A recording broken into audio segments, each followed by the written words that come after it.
Rachakonda PS commissionerate కు వచ్చారు మంచు విష్ణు. కుటుంబ తగాదాలపై గొడవలు పీక్స్ కు చేరడం, బౌన్సర్లను ఏర్పాటు చేసుకుని దాడులకు దిగడంతో ఈ వ్యవహారంపై పోలీసులు ఫోకస్ చేశారు. నేరుగా సిపి రంగంలోకి దిగి మోహన్ బాబు, విష్ణు, మనోజ్లకు నోటీసులు ఇచ్చారు.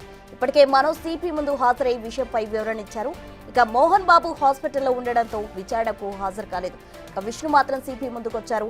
అయితే పోలీసులు విష్ణు నుంచి ఎలాంటి సమాచారం తెలుసుకుంటారు, ఎలాంటి సూచనలు ఇస్తారన్నది ఇప్పుడు ఆసక్తికరంగా మారింది.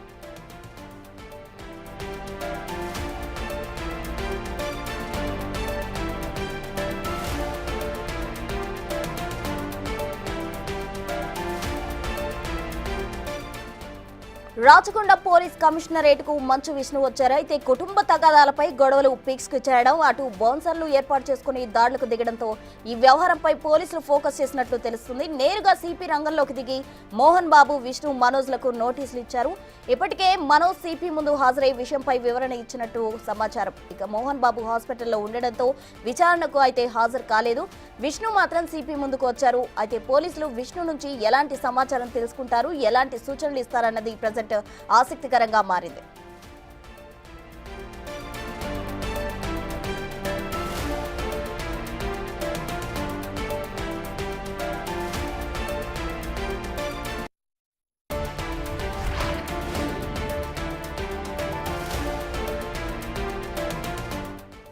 కుటుంబ తగాదాలు పీక్స్ కు చేయడంతో అటు మంచు విష్ణు అలాగే మనోజ్ రాచకొండ సిపి ముందు హాజరయ్యారు. అయితే మోహన్ బాబు హాస్పిటల్లో ఉండడంతో కాలేకపోయారు. దీనికి సంబంధించి పూర్తి డీటెయిల్స్ మా ప్రతినిధి సాగర్ అందిస్తారు. సాగర్,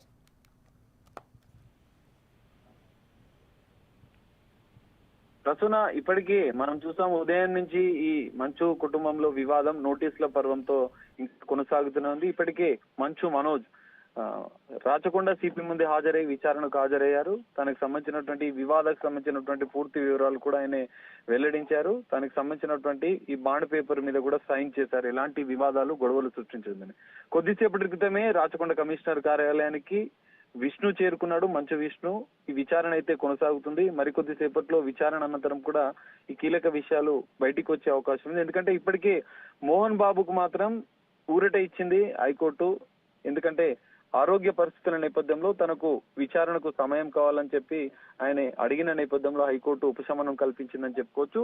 విష్ణు విచారణ అనంతరం కూడా కీలక విషయాలు సేమ్ ఇటు మనోజ్ కి ఏదైతే నిబంధనలు పేర్కొన్నారో అదే నిబంధనలు కూడా విష్ణు కూడా చెప్పున్నారు. ఎందుకంటే వ్యక్తిగత సిబ్బంది, ఆయన బౌన్సర్లు జల్పల్లిలో ఉన్నటువంటి మోహన్ బాబు నివాసంలో నుంచి బయటికి వెళ్ళిపోవాలి, వాళ్ళెవరూ కూడా గొడవలు సృష్టించొద్దు, శాంతి భద్రతలకు విఘాతం కలిగించొద్దని చెప్పి విష్ణుకు కూడా అదే స్టైల్ వార్నింగ్ ఇచ్చే అవకాశాలు కనిపిస్తున్నాయి. సిపి ఆదేశాలను బేఖాతరు చేయొద్దు, మీరు పోలీసుల నిబంధనల మేరకే నడుచుకోవాలి, అవసరమైతే జల్పల్లి నివాసం వద్ద మీకు పోలీసుల భద్రత కల్పిస్తారు, ప్రైవేట్ సెక్యూరిటీతో మీరు రాద్ధాంతం గొడవలు మాత్రం సృష్టించొద్దు అని చెప్పి సిపి వివరించే అవకాశం ఉంది. దానికి సంబంధించినటువంటి ఒక బాండ్ పైన, ఎందుకంటే ఇక్కడ Rachakonda CP additional district magistrate హోదాలో విచారణ చేస్తున్నారు. ఈ విచారణలో ఖచ్చితంగా శాంతి భద్రతకు విఘాతం కలిగించకుండా ఖచ్చితంగా నడుచుకోవాలి. దానికి సంబంధించిన కొన్ని నియమ నిబంధనలకు సంబంధించిన బాండ్ పైన సైన్ చేయాల్సి ఉంటుంది. ఉదయం మంచు మనోజ్ కూడా దానికి సంబంధించినటువంటి బాండ్ పైన నిబంధనలు, పోలీసులు శాంతి భద్రతలకు విఘాతం కలిగించకుండా ఉండేందుకు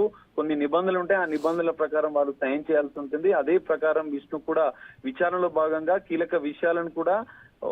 కీలక విషయాలను తెలుసుకున్న అనంతరం, ఆయన వివరణ తీసుకున్న అనంతరం ఆ బాండ్ పైన సైన్ చేయాల్సి ఉంటుంది. సైన్ చేసిన అనంతరం విచారణ అనంతరం కూడా వాళ్ళు ఎలాంటి గొడవలకు పోకుండా సావధానంగా, సామరస్యంగా కుటుంబ విభేదాలు పరిష్కరించుకోవాల్సిన అవసరం ఏర్పడుతుంది. ఈ నేపథ్యంలో సిపి కూడా విచారణలో అదే విషయాలు చెప్పనున్నారు. విచారణ అనంతరం మరి ఏం జరుగుతుంది అనేది కొంత ఉత్కంఠ నెలకొంది. ఎందుకంటే ఇప్పటికే మంచు మనోజ్ సాయంత్రం 5 గంటలకు ప్రెస్ మీట్ పెట్టి సంచలన విషయాలు బయట పెడతాను, ఎందుకు విష్ణుకు సంబంధించినటువంటి ఈ వివాదాలకు సంబంధించినటువంటి కీలక విషయాలు బయట పెడతానని చెప్పిన అనంతరం సిపి విచారణ అనంతరం మాత్రం మనోజ్ ప్రెస్ మీట్ ను రద్దు చేసుకున్నాడు. తను బయట పెట్టాలనుకున్న విషయాలను మాత్రం ఏమీ ఇప్పటి వరకు మీడియాకు వెల్లడించలేదు. కుటుంబ పెద్దల సంబంధించినటువంటి సన్నిహితుల సమక్షంలోనే వివాదాన్ని పరిష్కరించేందుకు ఇటు ఇద్దరు ఒప్పుకున్నట్లుగా తెలుస్తుంది. మరి విష్ణు విచారణ అనంతరం ఇటు మళ్ళీ ఆసుపత్రికి వెళ్తాడా లేదా జల్పల్లిలో ఉన్న నివాసానికి వెళ్తాడా అనేది కొంత ఉత్కంఠగా మారింది. జల్పల్లిలో ఉన్నటువంటి నివాసానికి వెళ్తే మరి చర్చలు ఇవ్వాలేమన్నా జరుగుతాయా, మోహన్ బాబు ఆరోగ్య పరిస్థితి అనేది పూర్తిగా మెరుగుపడ్డ అనంతరం, ఆసుపత్రి నుంచి డిశ్చార్జ్ అయిన అనంతరం కుటుంబ సన్నిహితుల సమక్షంలోనే చర్చలు జరిగే అవకాశాలు అయితే కనిపిస్తున్నాయి. విచారణ ముగిసిన అనంతరం కీలక విషయాలు అయితే తెలిసే అవకాశం అయితే కనిపిస్తుంది. ప్రస్తుతం సాగర్, అయితే ఇప్పటి వరకు విష్ణు ఎక్కడ కూడా తమ ఫ్యామిలీ మటన్ని ఎక్స్పోజ్ చేయడానికి ఇష్టపడలేదు. ఎవరు ఏ క్వశ్చన్స్ అడిగినా దాటవేసే ప్రయత్నం చేశారు. అయితే మ్యాజిస్ట్రేట్ హోదాలో సిపి విచారణ చేస్తున్నారు కాబట్టి ఆయనకు సహకరించే అవకాశం ఉందంటారా విచారణకు?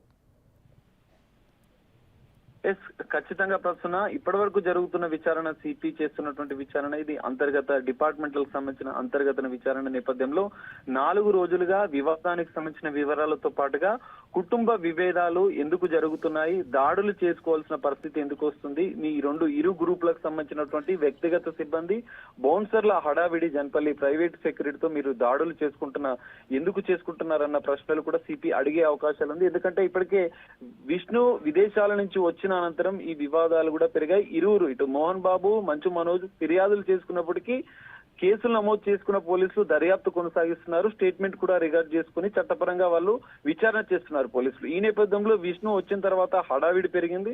కుటుంబ సభ్యుల సన్నిహితుల మధ్యలోనే చర్చలు జరిపినప్పటికీ చర్చలు విఫలం కావడంతో అటు భూమా మౌనిక, ఇటు మంచు మనోజ్లు డీజీపీని కలిసి తమకు భద్రత కావాలి, ఇంట్లో ఉంటే మా పైన దాడులు చేస్తున్నారు విష్ణుకు సంబంధించిన సిబ్బంది అని చెప్పి వాళ్ళు ఫిర్యాదు చేసిన నేపథ్యంలో వివాదం మరింత ముదిరింది. నిన్న రాత్రి ఉద్రిక్త పరిస్థితులు నెలకొన్న నేపథ్యంలో కూడా పోలీసులు సీరియస్ అయ్యారు. విష్ణు వచ్చిన తర్వాత ఈ వివాదం అనేది పెరిగిన నేపథ్యంలో ఇటు రాచకొండ సిపి కూడా మంచు విష్ణుకు వార్నింగ్ ఇచ్చే అవకాశం ఉంది. ఎందుకంటే ఈ గొడవలు వాతావరణం అనేది ఉద్రిక్త వాతావరణం, శాంతి భద్రతలకు విఘాతం కలిగిస్తున్న నేపథ్యంలో మీరు సామధానంగా శాంతి భద్రతలను కాపాడే విధంగానే మలుచుకోవాలి, శాంతియుతంగానే మీ వివాదాలు పరిష్కరించుకోవాలని చెప్పి హెచ్చరించే అవకాశాలున్నాయి. ఒకవేళ భవిష్యత్తులో విచారణ అనంతరం మీరు ఏదైనా ఇలాంటి చర్యలకు పాల్పడితే మాత్రం ఖచ్చితంగా చట్టపరమైనటువంటి చర్యలు తీసుకుంటామని చెప్పి సిపి హెచ్చరించే అవకాశాలు అయితే ఖచ్చితంగా కనిపిస్తున్నాయి. ప్రస్తుతం రైట్ సాగర్, థ్యాంక్ యూ.